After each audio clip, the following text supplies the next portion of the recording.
Yo, hello. How are you guys doing? Everyone doing all right?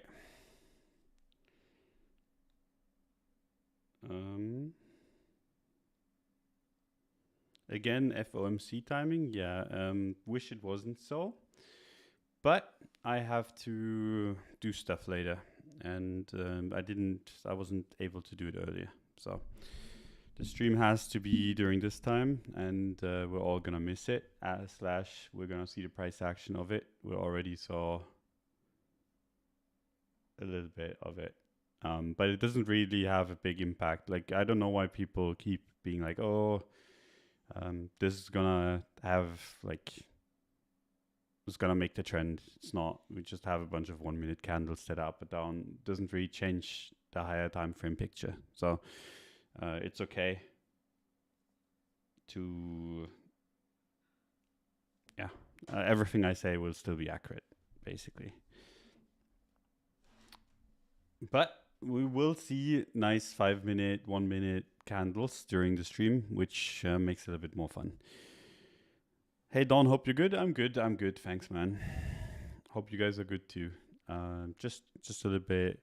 Need to go for a run after this because a friend of mine signed me up to a marathon, and now I have to do that. Is what it is. Not today, but soon. So I have to train for it, given I haven't been training due to the baby slash in general in the last month or two of pregnancy. Obviously didn't want to leave the house too much, so that's that. But yeah, thanks for coming by. Big shout out to Woo for sponsoring the show. You should go check them out. They do quite a bit of stuff quite nicely, I would say, and they deserve at least a little bit of attention and a little bit of thought. So if you want to do that, the links to that are in the description. Go check them out. They're an excellent exchange, I think. I mean, I'm on the leaderboard, at least on the low time frame leaderboard. So that has to be enough, right? enough of a proof of concept, proof of work, whatever. I like it. I use it myself whenever I'm having a little bit of fun. And when I'm not having fun, I'm trading spot. So you're not going to see me on any leaderboards there. So the only leaderboard you're ever going to see me be on is this one, I think. Must be hard with those short dog legs. I'm an exceptionally large / long. I don't even know. Large seems like fat because people don't call each other fat anymore. So you have to call them large. But that seems a little bit odd. Anyway, I'm a particularly long fella for a duck. So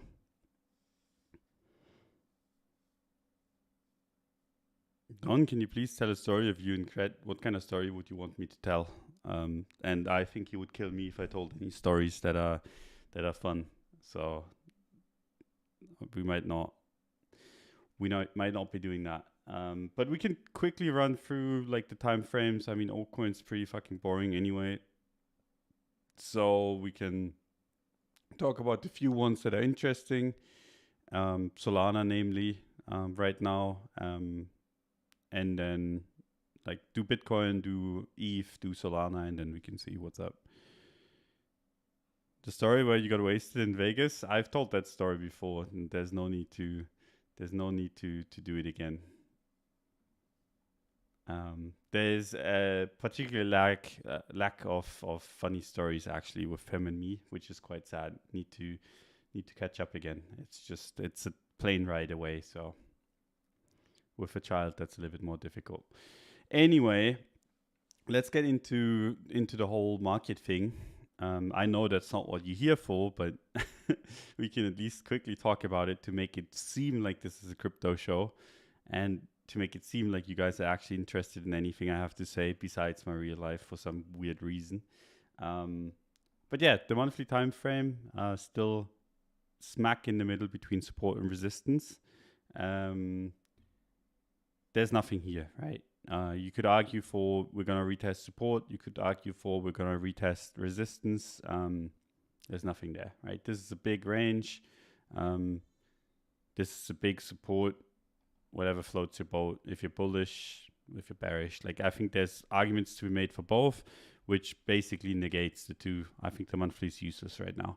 If we should dump, I think the monthly would start getting useful at 23K. I would actually love to see like, let's say next month is terrible for whatever reason. Jesus Christ, I can't draw a straight line. Like, let's say next month is really bearish, right? And goes like this.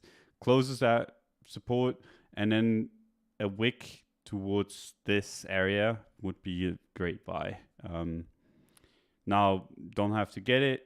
I know that that's quite far away. I'm not necessarily betting on this. I don't have a short going. But if that should happen, like 19, 20K, that monthly support down here, that is where I would be willing to put blind bids, right? As in, if I was going to leave the computer for 1 month and not have any logins, I would still be comfortable bidding 19 to 20K. For the next half a year, right? Like, I'd be happy having bids here for the next 6 months, even if I could not cancel them, right?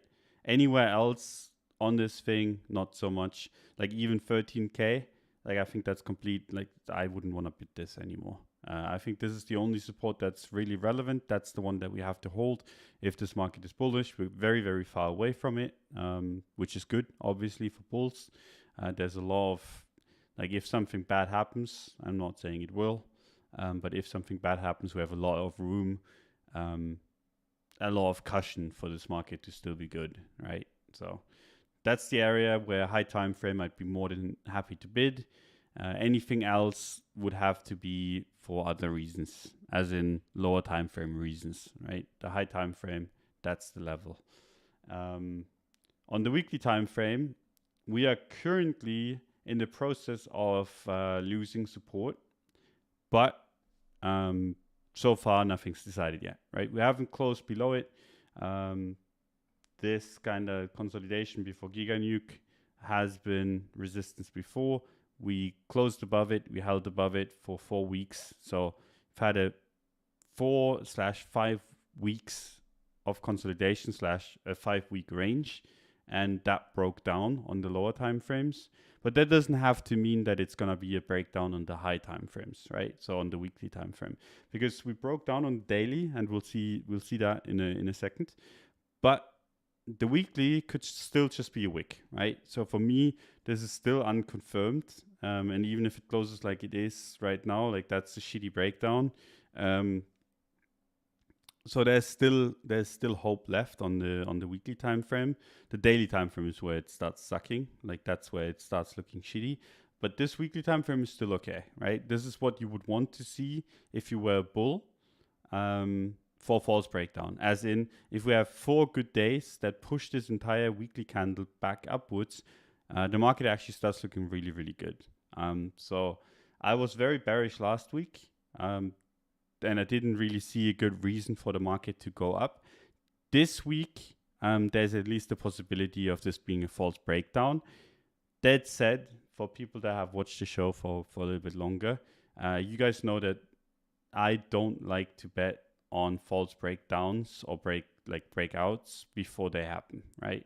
So basically, if we have a range and you have a breakout, I don't like to short here, being like, this is the false breakout, we're going to go lower. I like to look for entries when we're back in the range, or even just on the breakdown itself, like either here or here. The same is true, obviously, the other way around, as in this case, where we have a range and then we fail it. I don't, like, sometimes I do. Sometimes if the market is just where, like, the market offers too much opportunity for me not to. So for example, here, I was like, this is a false breakdown, right? In this range down here, I was like, this is a false breakdown. I think we're going to reclaim it and we're going to moon, right? So I do this sometimes on the bullish side of things, where I'm like, okay, this is a false breakdown. I want to be long, right? But this is not good enough for me yet. So sometimes I do it, but right now, like, sentiment and everything isn't bad enough for me to consider it. So whenever like the market is not clearly gonna go up, to me anyway, like in here it seems pretty obvious. Here it doesn't seem too obvious, right? This could go either way still. So I don't want to be the guy that bets here that this is a false breakdown. Because we had a long consolidation, it makes sense that you'd expect another move lower. Once this resistance / support, like once the support turns into resistance, if we should close below. Now, like I said, if we close above that, then I'm more than willing to be on the, like, to see the bullish side again.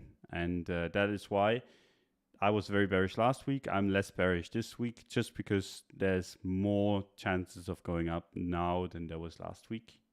But it's a breakdown nonetheless, right? So breakdown, I'm not willing to fade it. That said, like I said, it's a weekly time frame and it's barely trading below, so we need to see it close. So if it closes below 29.3-ish,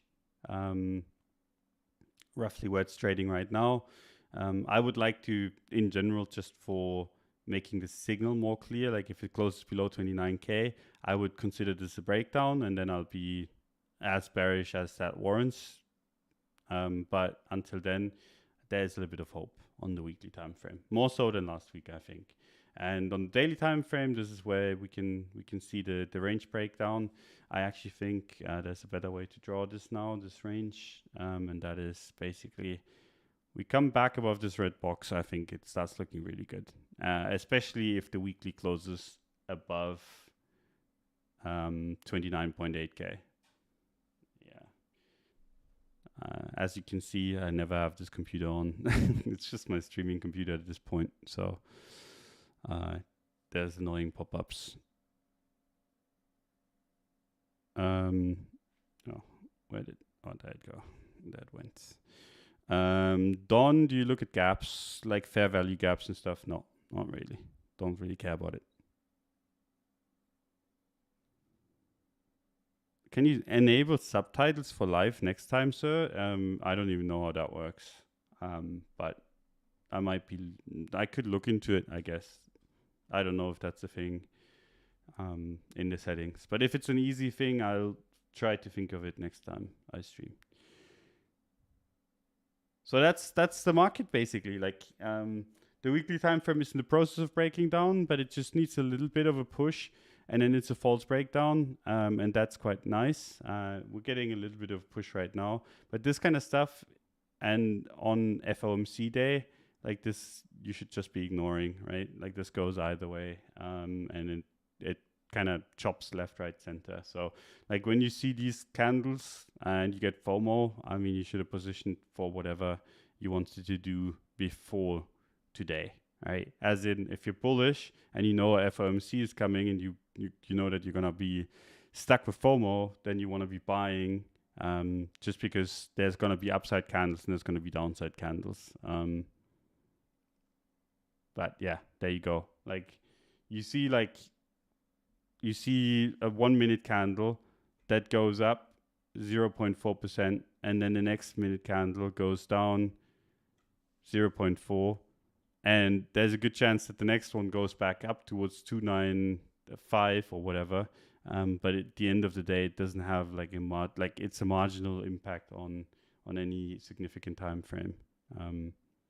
But people, for some reason, get liquidated on these, which is a little bit hysterical to me. But anyway, we're getting a little bit of a push. But in my opinion, like what we have to do is get back above here. If we get back above here, and it's quite nice because if you remember, when we were trading at like 29.8 last week, I was saying if we get back above 30.7, I'm willing to talk about the bullish case again, but until then, I'm going to be bearish. Well, as you can see, that invalidation has considerably moved down, right? So I sold my stuff roughly around 30.7. And that was basically my invalidation before. So now if Bitcoin moves higher and I actually like want to buy back, the earliest trigger would be a close above 30K. And I have this much room to get back into my old positions and actually might make a profit in Bitcoin terms, right? So that's the nice thing of just being patient, giving it a little bit of time, and having this kind of like framework, because I saw a lot of people jump in and out of positions in this kind of shitty market. It's the same as right now. Like, this is horrendous. Look at these 2 daily candles. You have a big candle to the downside, 2 shitty candles. If I had to make a guess, this is how it looks like, right? This is shit momentum in my eyes. Now, if this continues to go sideways like this, then we can talk about it, like in 4 or 5 days, right? Then you could get the gap up like this. But how it looks right now, it looks like it wants to break down tomorrow or the day afterwards, or go sideways for a while longer. So I don't like how this looks on the low time frames as on the daily. I don't mind the look on the weekly as long as we close above 29.2, 29.1, 29K in general. Do you invert your charts time to time? Not really, no. I don't need like, oh, am I looking at this thing the wrong way? Like, people are always doing this to kind of check their bias. For some reason, like, I have a pretty clear bias and like a pretty reasonable bias anyway, whether I turn this around or not. Like, I could turn this chart around, it would look the exact same to me. Like, it makes no difference. That said,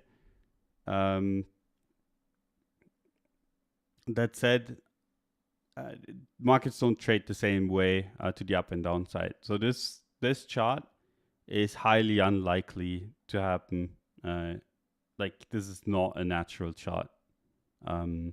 As in, when you have like these kind of sell-offs, like this doesn't really happen in crypto. This is not how it trades. So if you had like this is an inverse chart, obviously, but you cannot make comparison between this chart and another just bearish normal chart, because this is not how markets trade. So I don't think there's too much to use in just turning the chart around. But yeah.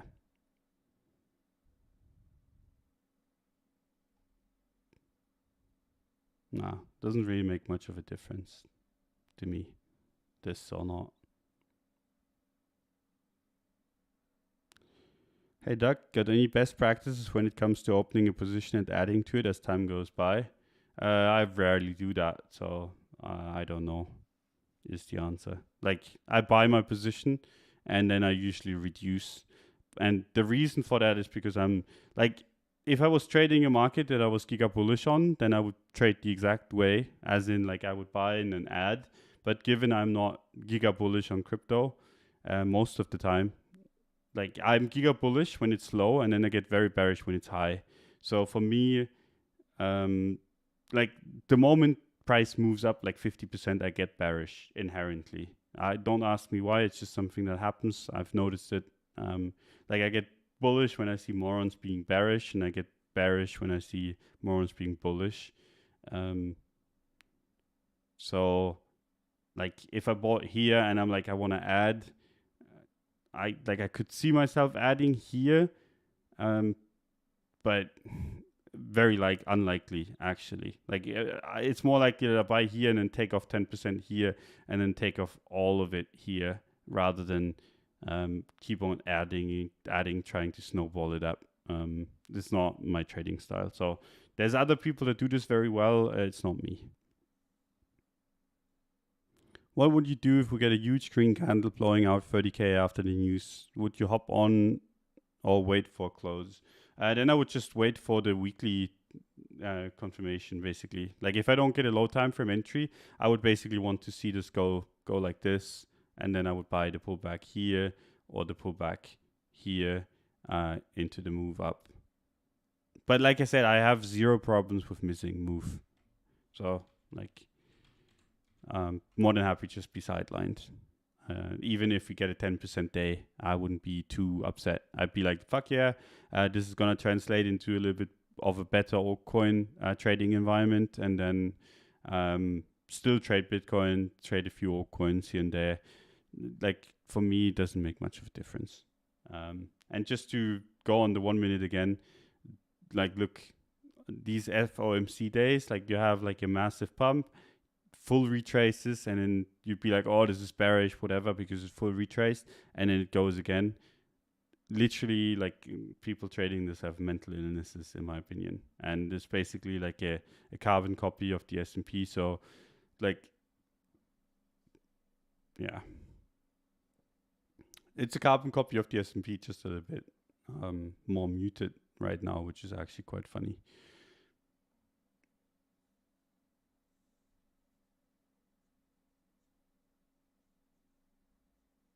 Can't you hook up cred with one of your wife's model friends? No, I mean, I like, if he wants to be with someone, he could.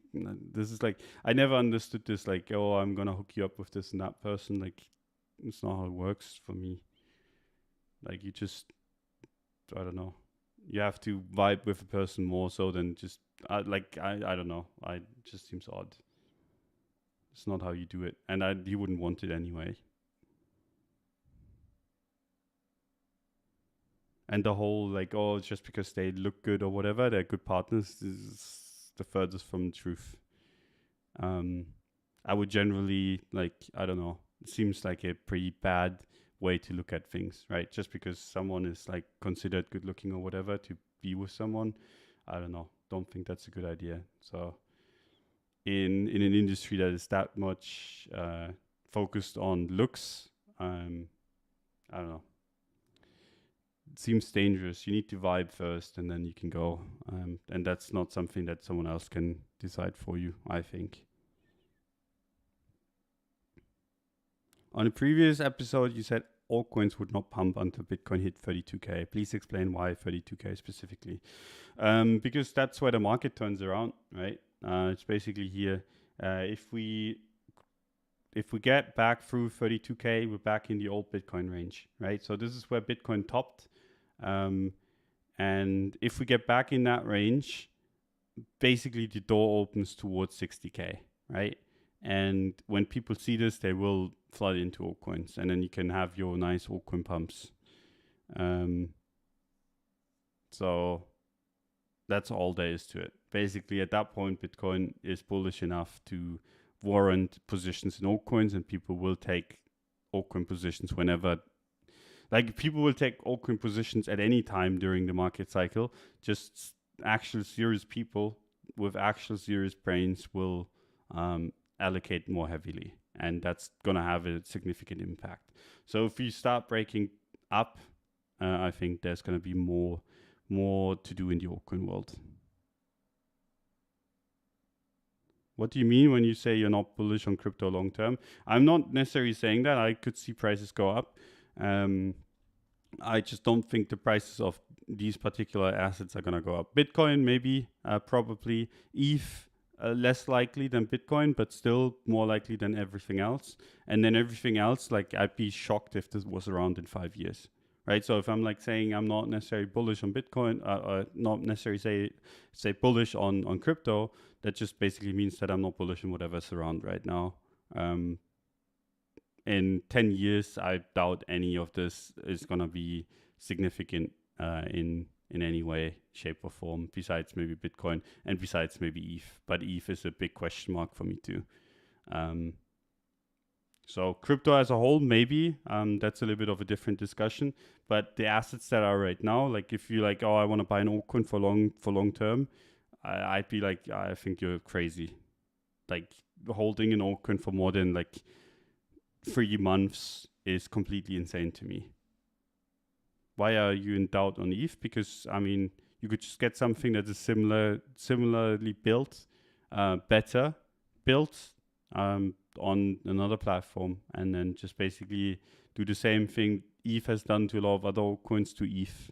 The only reason why I think Bitcoin is a little bit of an outlier is because it's the first one. Like, as with anything else, right? First edition is probably gonna stick around for a while, and I mean, the Bitcoin people like it as a pet rock, which makes it quite nice in that regard, right? As a collector item, if anything, like if everything else fails as a collector item,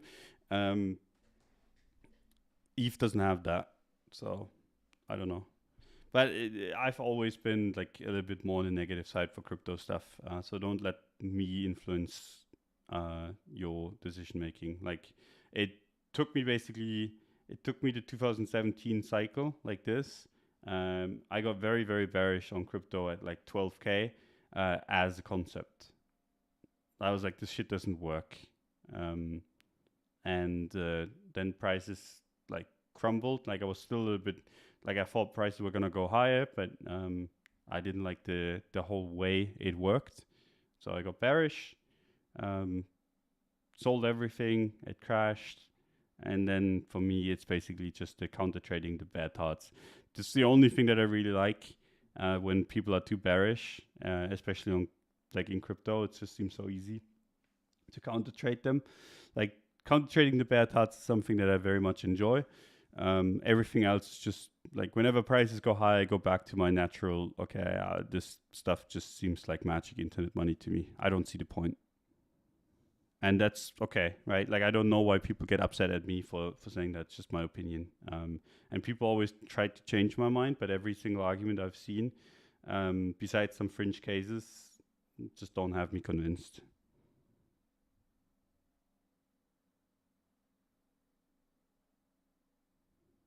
The Vitalik died in a car crash. Copy pasta is famous for a reason.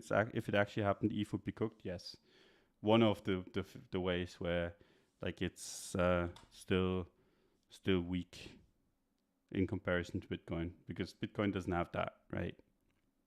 It's in a little bit of a special situation. But yeah, I mean, don't let my negativity on this. Like you're in this space for a reason, right? You should know whatever reason that is, and if you're bullish on it, you can ignore like my thinking on it, because it doesn't really matter. Like that's not what I'm good at, right? Like I'm just in general, what I'm good at is counter trading the bad odds, and then and when I see the bad odds basically dead, I go back to my original state of being not that positive about it, which is quite a good thing for me. It works, but it doesn't have to work for everyone.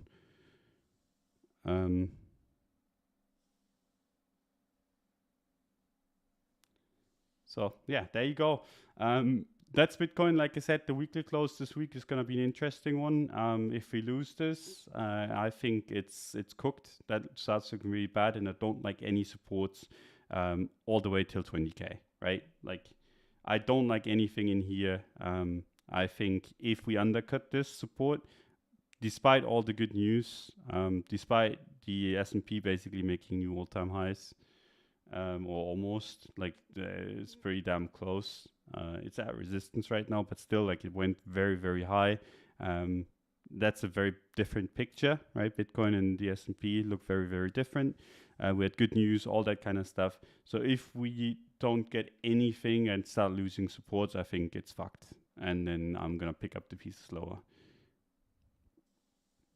FOMC in 1 minute. Don, pull it up and let's watch together. No, I don't want to put other people's content on the stream, even if it's the FOMC. You can just put it on a second monitor. But yeah, whenever the FOMC shit happens, markets kind of wick left, right, and center, like we've had here.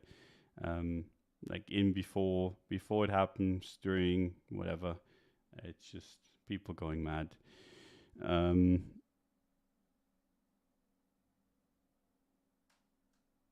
Time for boomers to decide my financial destiny. Yeah, that's quite funny, right? But yeah, it's Bitcoin.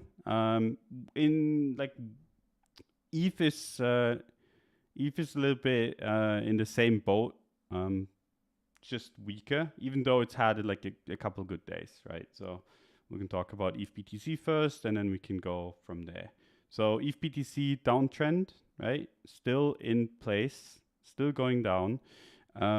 I still think the only reason why I'd ever want to be buying ETH is if it just giga dumps. I think at some point ETH is good value, and if you get it anywhere close to like 0.05, that seems like a good trade, just in general. That seems cheap enough.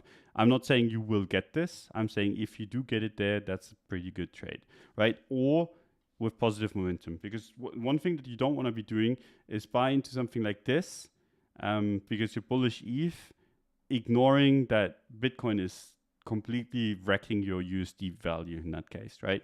Like ETH is very, very neutral, high time frame to Bitcoin.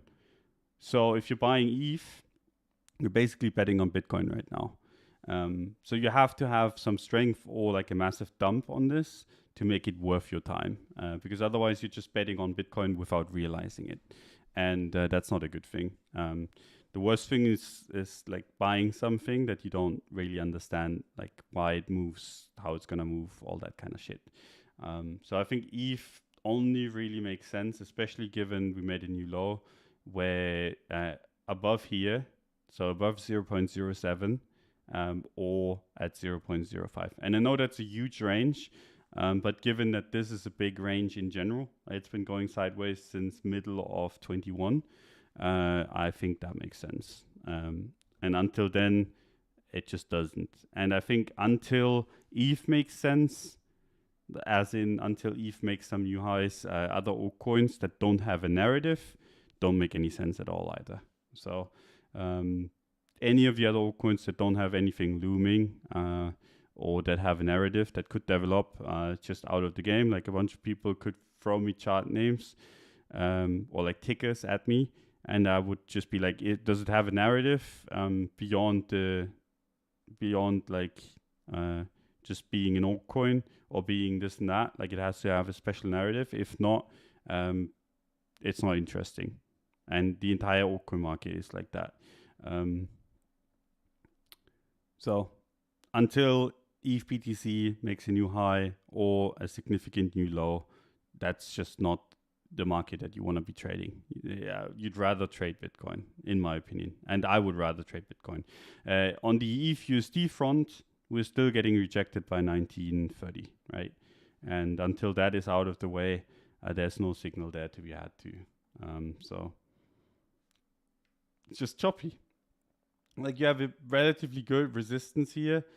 It spikes through, it goes lower, spikes through again. Like this is just a choppy as fuck market, and that's not too interesting. You want to see Bitcoin trade higher, and then ETH USD is going to trade higher as well, or Bitcoin trade lower, then ETH USD is going to trade lower. So basically ETH completely uninteresting because it's just trading like Bitcoin would, with a little bit of plus and minus along the way.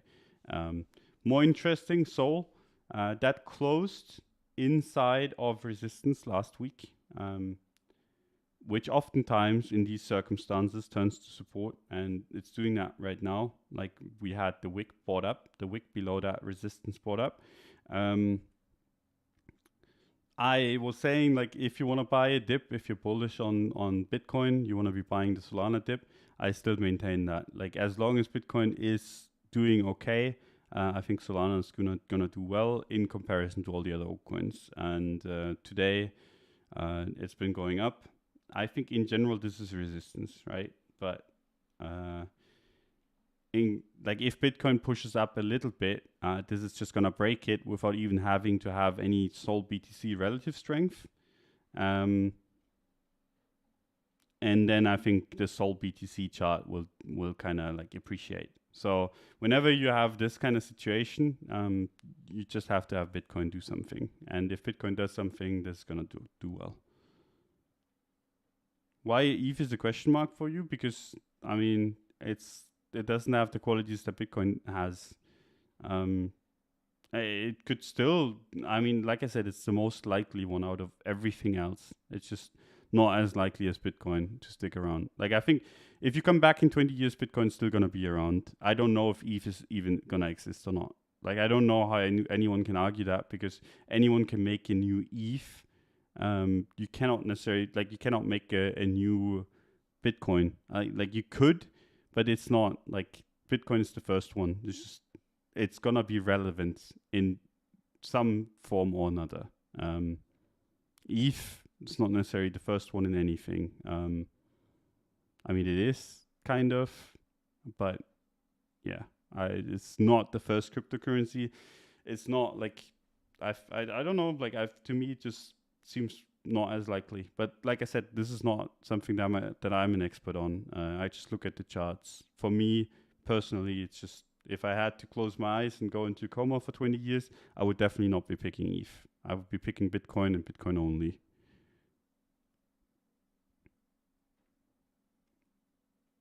Oh yeah, and Doge. Doge has been doing well too. The reason why Dogecoin has been doing well, right, is because of Elon Musk announcing that X payment thing, and yeah, it feels like people want to be dumped on by Elon again because he likes to kind of do these pump and dumps on Doge, and yeah, he's at it right now. Um, I think Dogecoin could be interesting, just because that whole Twitter integration thing isn't necessarily like that whole topic isn't over yet, right? So I would say Dogecoin has a catalyst, or has like a narrative that could develop around it if the market does well. So I think Doge is one of the ones that you can watch, right? TA wise, I'm not necessarily like there's not that much there. It's just very, very choppy. Yeah, Doge still pumping. Usually bad sign for the market. Last time it pumped, and doesn't mean like that Dogecoin should dump, but that the market as a whole should dump. But that's not necessarily why this is like Dogecoin is pumping not because it's pumping, it's because people are anticipating Elon Musk news. So that's at least a positive sign, slash not as bad as it would be otherwise. Because if Dogecoin pumps for no reason, it's usually not a good sign. But yeah, I think for TA wise, you can just watch this. If we close above that resistance 262, starts looking better, but it's a tough one. I don't think there's good support resistance lines anywhere on this chart. So I think it's just very choppy. And when I have it this choppy, I just tend to like if I think Bitcoin is gonna go up, and I like the narrative that this could have, I just buy it. I don't look at necessarily Dogecoin itself. And this is something that a lot of people kind of underestimate. This like the strength of just being able to you look at these coins and you see a narrative developing and you're just like, okay, the Bitcoin market gives it that room that it needs, and then you can just buy it. You don't need to look at the altcoin specifically. Like I see a bunch of people just draw lines on the 4 hour on these altcoins, and I'm just like, one person can make that thing break out if they want to, right? You just clear the book with one buy, and then it's suddenly bullish. It's not necessarily how it works. So you have a narrative, you have Bitcoin giving room, and then you just buy it or not.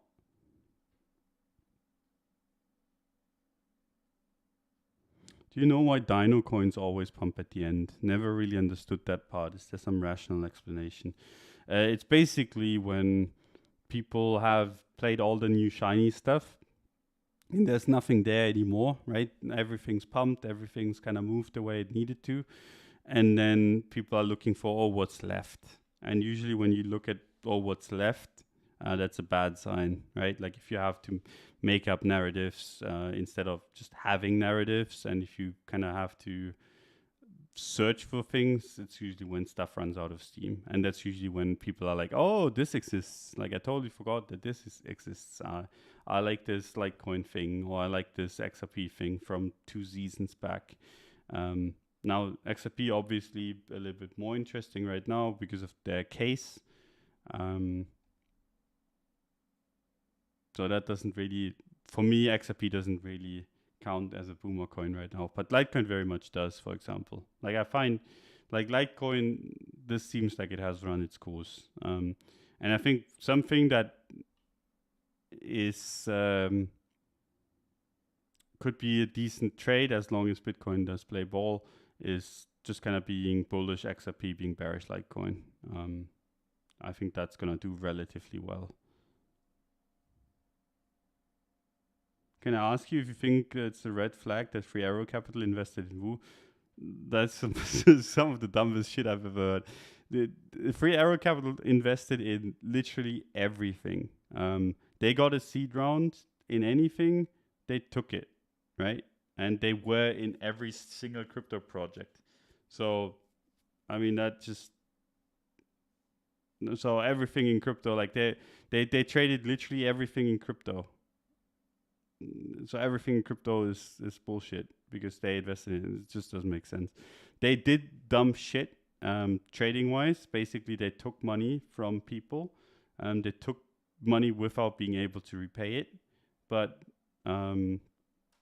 it's not like they basically did shady stuff with projects, at least as I'm aware of.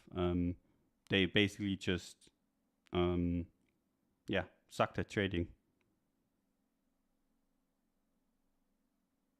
Thoughts on Robit Duck? The chart, not the politics. I don't know. I don't look at it. How does it look?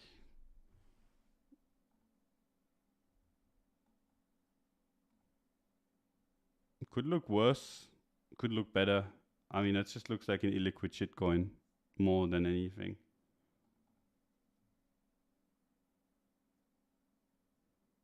I mean, the fact that it's not doing well right now while Bitcoin is like went up today, like not the greatest, but I don't know. There's nothing there really. I think I wouldn't be like, just chart wise, it's an uptrend. It's not the worst in the world, but that's not how you trade these things, in my opinion. Like when you have like illiquid or like tiny market cap or stuff without a history, you don't trade it off of a chart. You trade it off of narratives, you trade it off of flow, you trade it off of momentum.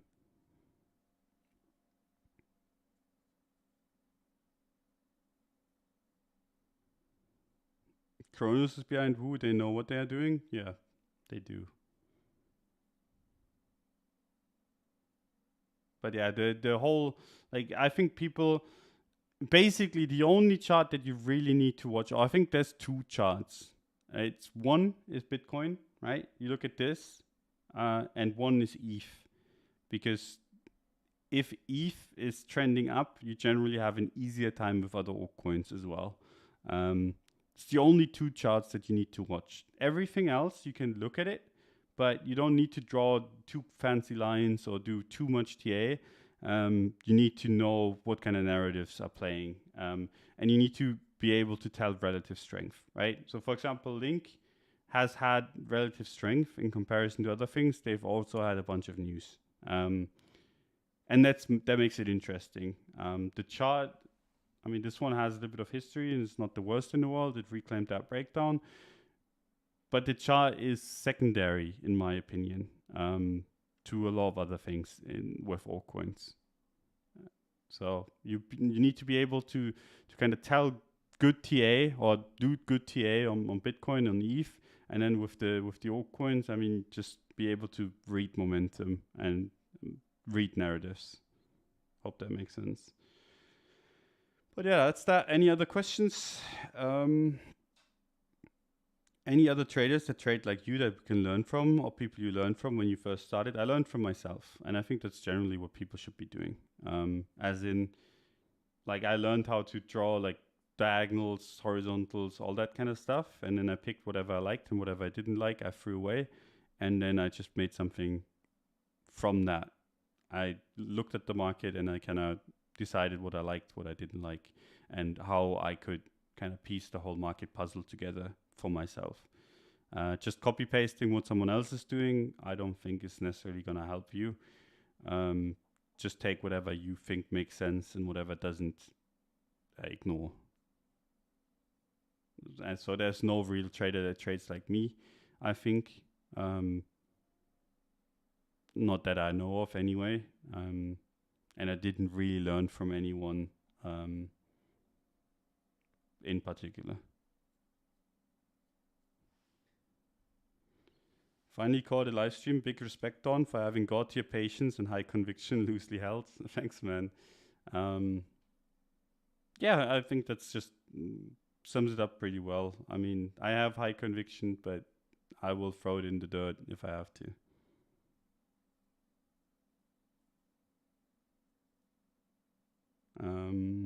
Do you mind give us your thoughts on Atom, please? Oh, I'm like, the whole TA thing is a meme for too much altcoins, and then the person asked for an altcoin. I mean, I can make TA up for you, and it's gonna be somewhat accurate. It's at resistance, and getting rejected at resistance doesn't look that good. It's also relatively weak in comparison to a lot of other things, right? So let's see how it looks against ETH. That's Atom against ETH. So basically,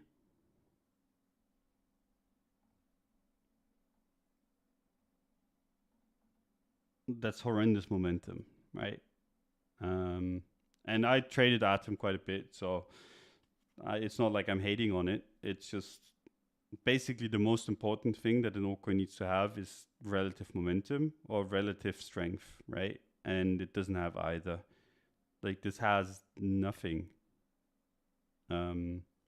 Now, could it go up? Obviously, like, it's getting to high time frame support, but there's nothing special about this, and it's it hit resistance, and it's getting rejected at resistance. But like I said, like, if you have a good reason why you think Atom is gonna go up, right? Like, you have a good narrative, you have a good, like, an actual good reason, not just because you think, oh, this project is good, but for example, you know of, like, let's take Link for example.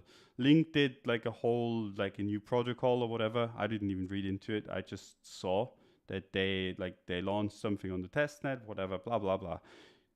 People that knew that this was gonna happen, and I mean a lot of people did, just based on being in the community, could have traded off of this, right? Because they know that there's like a thing going, a thing coming, and in the moment you had the candle that closed back above range low, could have traded that.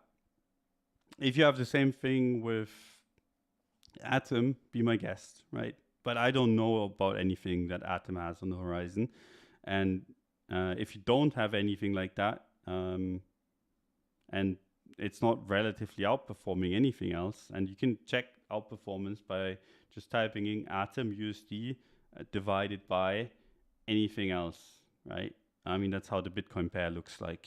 That's basically why the Bitcoin pairs are so nice, because they do this for you. But you could compare it to whatever. Like, let's compare it to, I mean, you could compare it to Solana, but that's a little bit unfair. But for example, Uni, right? Uni USD.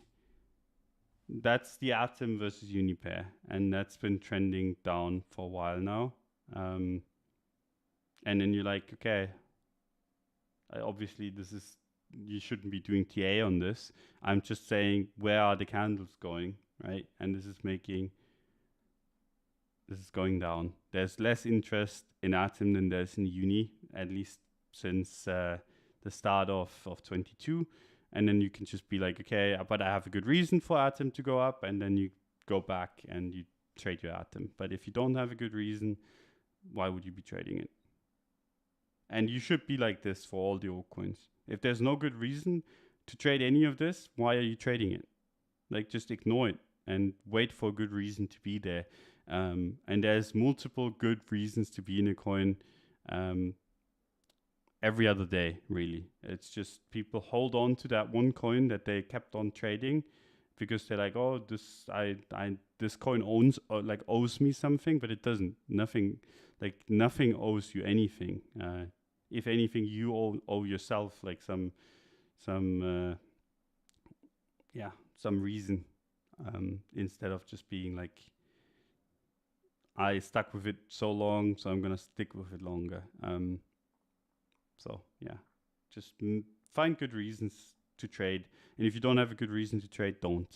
And if you're an investor, nothing of that applies anyway. Like, if you like Atom for the code, like if you check the code and you're like, oh yeah, fuck yeah, I like the code of this coin.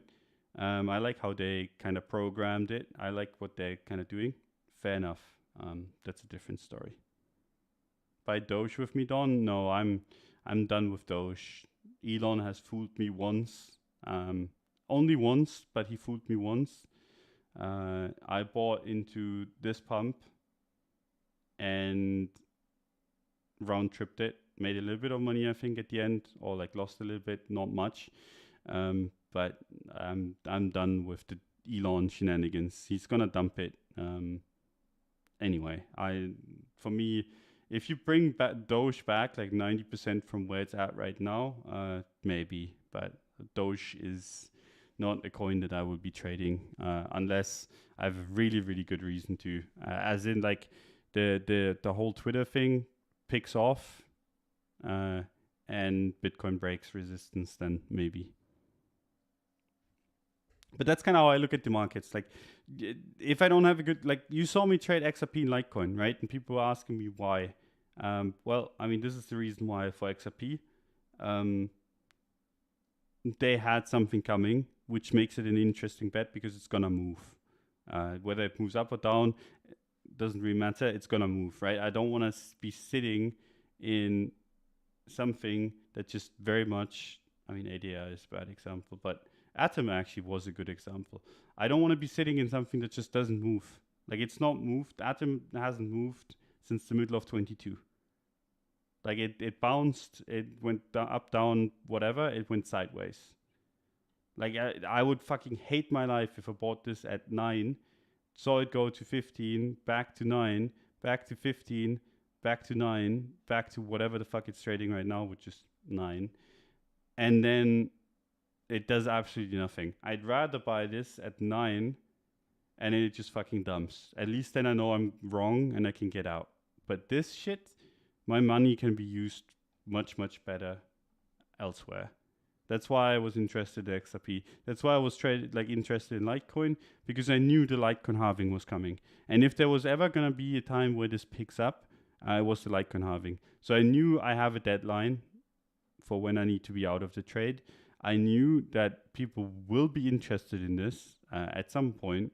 And I mean, it went from 60, where I bought it, to 120. That's a nice double. But the whole Litecoin halving made the trade, right? And there's going to be a lot of these in the market. And you just need to look out for those and then just trade them and then be out of the market for everything else. Bro, this is me. I bought 9 last year and staked and still holding.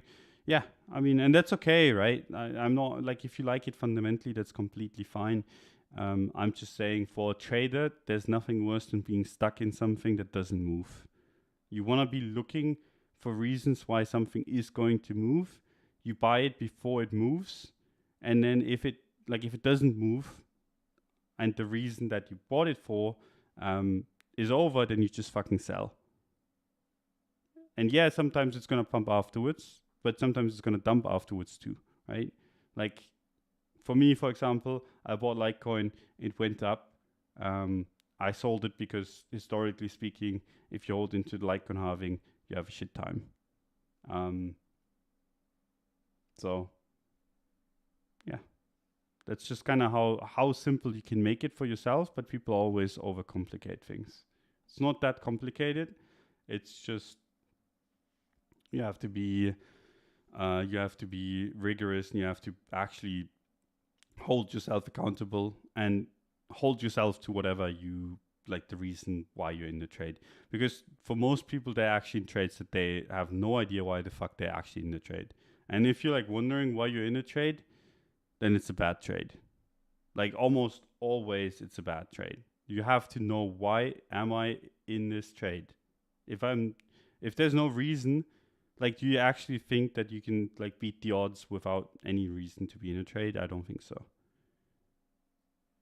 New here, are you a price action trader, sir? No, I try to trade reason.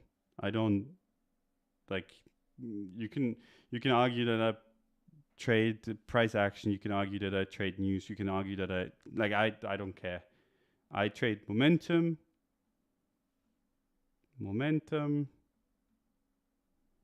I trade like something that, like, stuff that makes sense to me.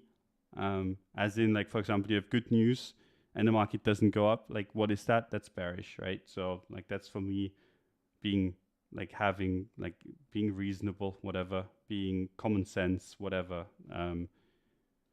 So momentum, something goes up and it's going up in spite of everything else, whatever. This is the third one. Relative performance, right?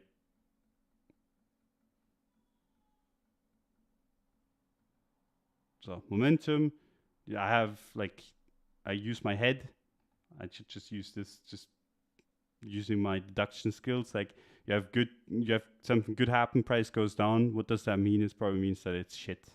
And you have something bad happening, price doesn't go down, probably means someone's willing to buy it, right? And then there's probably a lot more, but I mean, obviously didn't prepare this. But if you ask me, and then the last one is like down there, TA.